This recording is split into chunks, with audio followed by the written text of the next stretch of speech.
ಅಲ್ಲಿ ಪ್ರೊಟೆಸ್ಟ್ ಮಾಡಲಿಕ್ಕೆ ದರ್ಶನ್ ಬಿಡುಗಡೆ ಮಾಡೋಕ್ಕೆ ಪ್ರೊಟೆಸ್ಟ್ ಮಾಡೋಕ್ಕೆ ಆರ್ಗನೈಸ್ ಮಾಡೋಕ್ಕೆ ಯಾರು ಮುಂದೆ ಬಂದಿಲ್ಲ. ಅಲ್ಲಿ ಮೈಕು, ಶಾಮಿಯಾನ, ಕುಡಿಯಕ್ಕೆ ನೀರು, ಪ್ರೈವೇಟ್ ಸೆಕ್ಯೂರಿಟಿ, ಮಿಕ್ಕಿದ ಇನ್ಚಾರ್ಜು, ವಾಲಂಟಿಯರ್ಸು, ಖರ್ಚು ವೆಚ್ಚ ಬರ್ತದೆ.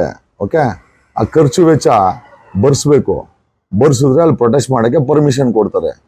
ಏನೋ ನಾನಿಲ್ಲಿ ಕೈಯಿಂದ ಹಾಕಿ ಮಾಡೋಕ್ಕೆ ಏನೋ ಸ್ವಲ್ಪ ಹಾಕ್ಬೋದು. ಲಕ್ಷಾಂತರ ರೂಪಾಯಿ ಕೈಯಿಂದ ಹಾಕೋಕ್ಕೆ ನನಗೇನು ಅವಶ್ಯಕತೆ ಇಲ್ಲ.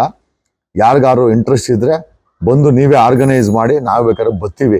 ಇಷ್ಟು ಹೇಳಬಲ್ಲೆ. ಅಷ್ಟು ಬಿಟ್ರೆ ನಿಜ ಹೇಳೋದಕ್ಕೆ ಬೇಜಾರು ಮಾಡ್ಕೊಳಕ್ ಹೋಗ್ಬಿಡಿ. ಓಕೆ, ಪ್ರಾಕ್ಟಿಕಲ್ ಆಗಿ ಪರ್ಮಿಷನ್ ತಗೊಳ್ಬೇಕು ಅಂತಂದ್ರೆ ಖರ್ಚು ವೆಚ್ಚಗಳಿರ್ತದೆ.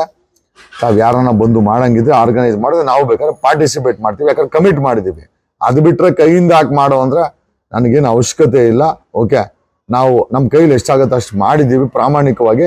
ಇನ್ನು ಮುಂದೆ ಯಾರಾದ್ರೂ ಬೇಕಾದ್ರೆ ಮಾಡ್ಕೊಳ್ಬೋದು.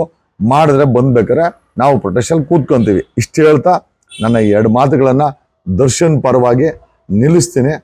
ಓಕೆ, ಆಮೇಲೆ ನಿಮ್ಮ ಹಣೆ ಬರೋಕ್ಕೆ 3 ತಿಂಗಳಾಯ್ತು, ಯಾರು ಕೂಡ ಪ್ರೊಟೆಸ್ಟ್ ಮಾಡಿಲ್ಲ. ಕಾನೂನನ್ನ ಕೈಲಿ ಹಿಡ್ಕೊಂಡು ನೀವು ಯಾರು ಮಾಡಿಲ್ಲ. ಈಗ ಮಾಡ್ತೀವಿ ಅಂತಂದ್ರೆ ಯಾವನೋ ಬರ್ತೀವಿ ಅಂತಾರೆ ಅಷ್ಟೇ ಹೊರತು ಅಲ್ಲಿ ಆರ್ಗನೈಸ್ಗೆ ಜವಾಬ್ದಾರಿ ಯಾರು ತಗೊಳಲ್ಲ. ಜವಾಬ್ದಾರಿ ತಗೊಂಡ್ರೆ ನಾನೇ ತಗೊಳ್ಬೇಕು. ನಾಳೆ ಒಂದು 5 ಲಕ್ಷ ಜನ ಬಂದಲ್ಲಿ ನಿಂತ್ಕೊಂಡ್ರೆ 5 ಲಕ್ಷ ಜನಕ್ಕೆ ಮ್ಯಾನೇಜ್ಮೆಂಟ್ ಮಾಡೋಕ್ಕೆ ಮ್ಯಾನ್ ಪವರು, ಹಣ, ಕುಡಿಯಕ್ಕೆ ನೀರು, ಮಾಧ್ಯಮ ಬರ್ತದೆ, ಎಲ್ಲ ಮೇಂಟೈನ್ ಮಾಡ್ಬೇಕಲ್ಲ. ಮೇಂಟೈನ್ ಮಾಡೋ ಕೆಪಾಸಿಟಿ ಇದ್ರೆ ಮಾಡಬೇಕು. ಅನೌನ್ಸ್ ಮಾಡಿದ್ವಿ, ಜನ ಜಾಸ್ತಿ ಆದರೆ ಅದನ್ನ ಆರ್ಗನೈಸ್ ಮಾಡೋಕ್ಕೆ ಮ್ಯಾನ್ ಪವರು, ಹಣ ಬೇಕಾಗಿದೆ. ಬರಲಿ, ಮಾಡೋಣ. ಅಲ್ಲಿ ಪ್ರೊಟೆಸ್ಟ್ ಮಾಡಲಿಕ್ಕೆ ದರ್ಶನ್ ಬಿಡುಗಡೆ ಮಾಡೋಕ್ಕೆ ಪ್ರೊಟೆಸ್ಟ್ ಮಾಡೋಕ್ಕೆ ಆರ್ಗನೈಸ್ ಮಾಡೋಕ್ಕೆ ಯಾರು ಮುಂದೆ ಬಂದಿಲ್ಲ. ಅಲ್ಲಿ ಮೈಕು, ಶಾಮಿಯಾನ, ಕುಡಿಯಕ್ಕೆ ನೀರು, ಪ್ರೈವೇಟ್ ಸೆಕ್ಯೂರಿಟಿ, ಮಿಕ್ಕಿದ ಇನ್ಚಾರ್ಜು, ವಾಲಂಟಿಯರ್ಸು, ಖರ್ಚು ವೆಚ್ಚ ಬರ್ತದೆ. ಓಕೆ, ಆ ಖರ್ಚು ವೆಚ್ಚ ಬರ್ಸ್ಬೇಕು. ಬರ್ಸಿದ್ರೆ ಅಲ್ಲಿ ಪ್ರೊಟೆಸ್ಟ್ ಮಾಡೋಕ್ಕೆ ಪರ್ಮಿಷನ್ ಕೊಡ್ತಾರೆ. ಏನೋ ನಾನಿಲ್ಲಿ ಕೈಯಿಂದ ಹಾಕಿ ಮಾಡೋಕ್ಕೆ ಏನೋ ಸ್ವಲ್ಪ ಹಾಕ್ಬೋದು. ಲಕ್ಷಾಂತರ ರೂಪಾಯಿ ಕೈಯಿಂದ ಹಾಕೋಕ್ಕೆ ನನಗೇನು ಅವಶ್ಯಕತೆ ಇಲ್ಲ. ಯಾರಿಗಾರು ಇಂಟ್ರೆಸ್ಟ್ ಇದ್ರೆ ಬಂದು ನೀವೇ ಆರ್ಗನೈಸ್ ಮಾಡಿ, ನಾವು ಬೇಕಾದ್ರೆ ಬರ್ತೀವಿ. ಇಷ್ಟು ಹೇಳಬಲ್ಲೆ. ಅಷ್ಟು ಬಿಟ್ರೆ ನಿಜ ಹೇಳೋದಕ್ಕೆ ಬೇಜಾರು ಮಾಡ್ಕೊಳಕ್ ಹೋಗ್ಬಿಡಿ. ಓಕೆ, ಪ್ರಾಕ್ಟಿಕಲ್ ಆಗಿ ಪರ್ಮಿಷನ್ ತಗೊಳ್ಬೇಕು ಅಂತಂದ್ರೆ ಖರ್ಚು ವೆಚ್ಚಗಳಿರ್ತದೆ. ತಾವು ಯಾರನ್ನ ಬಂದು ಮಾಡಂಗಿದ್ರೆ ಆರ್ಗನೈಸ್ ಮಾಡಿದ್ರೆ ನಾವು ಬೇಕಾದ್ರೆ ಪಾರ್ಟಿಸಿಪೇಟ್ ಮಾಡ್ತೀವಿ, ಯಾಕಂದ್ರೆ ಕಮಿಟ್ ಮಾಡಿದೀವಿ. ಅದು ಬಿಟ್ರೆ ಕೈಯಿಂದ ಹಾಕಿ ಮಾಡೋ ಅಂದ್ರೆ ನನಗೇನು ಅವಶ್ಯಕತೆ ಇಲ್ಲ.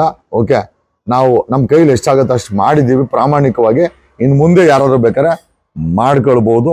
ಮಾಡಿದ್ರೆ ಬಂದ್ಬೇಕಾರೆ ನಾವು ಪ್ರೊಟೆಕ್ಷನ್ ಕೂತ್ಕೊಂತೀವಿ. ಇಷ್ಟು ಹೇಳ್ತಾ ನನ್ನ 2 ಮಾತುಗಳನ್ನ ದರ್ಶನ್ ಪರವಾಗಿ ನಿಲ್ಲಿಸ್ತೀನಿ.